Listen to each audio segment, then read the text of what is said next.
খবর 24 সাথে আপনাকে স্বাগত। নতুন নতুন খবর জানার জন্য আমাদের চ্যানেলে চোখ রাখুন।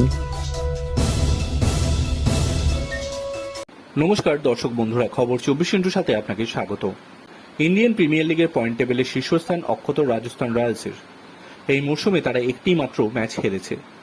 টুর্নামেন্টে শুরু হয়েছিল জয় দিয়েই, আর এবার তাদের প্রথম ম্যাচ ছিল রাজস্থান রয়্যালসের বিরুদ্ধে। দু দলেরই সেটা ছিল মরশুমের প্রথম ম্যাচ। জয়পুর রাজস্থানের কাছে জয়পুর হয়ে উঠেছিল। টুর্নামেন্টে অনেকটাই এগিয়েছে রাজস্থান, ধারাবাহিকতা বজায় রেখেছে।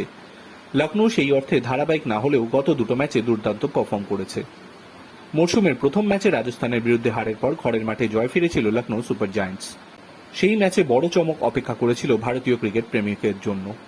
মায়াঙ্ক যাদব, রাজধানী এক্সপ্রেস নামে পরিচিত এই তরুণ পেসার, প্রথম দু ম্যাচে যথাক্রমে 27 এবং 14 রান দিয়ে 3টি করে উইকেট, টানা ম্যাচের সেরার পুরস্কার।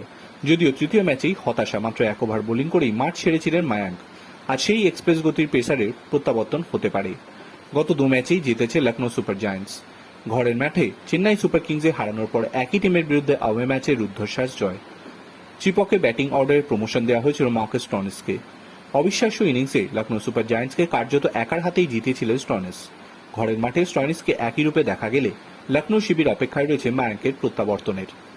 চিপকে চেন্নাই ম্যাচের আগে লখনৌয়ের বোলিং কোচ বলেছিলেন মায়াঙ্ক অনেকটাই ফিট, রাজস্থানের বিরুদ্ধে তিনি ফিরতে পারেন এমন আশার কথা শুনিয়েছিলেন।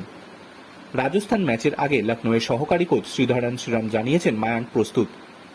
এই ম্যাচেই তাকে খেলানোর ঝুঁকি নেওয়া হবে কিনা তা নিশ্চিন্ত নয়, তবে তুরুপের তাস হয়ে উঠতে পারেন তিনি। রাজস্থান রয়্যালসের বিধ্বংসী ফর্মে গত ম্যাচে মুম্বাই ইন্ডিয়ান্সকে হেলায় হারিয়েছে। পুরো টুর্নামেন্টে ফর্ম হাতে বেড়ানো তরুণ ওপেনার যশস্বী জয়সওয়াল সেঞ্চুরি মেরেছেন। সঞ্জু স্যামসন, জস বটলার বিধ্বংসী ফর্মে। মায়াঙ্ক ফিল্ডে লড়াইটা আরও রোমাঞ্চকর হবে, এই বিষয়ে কোনো সন্দেহ নেই। ব্যুরো রিপোর্ট, খবর 24x7।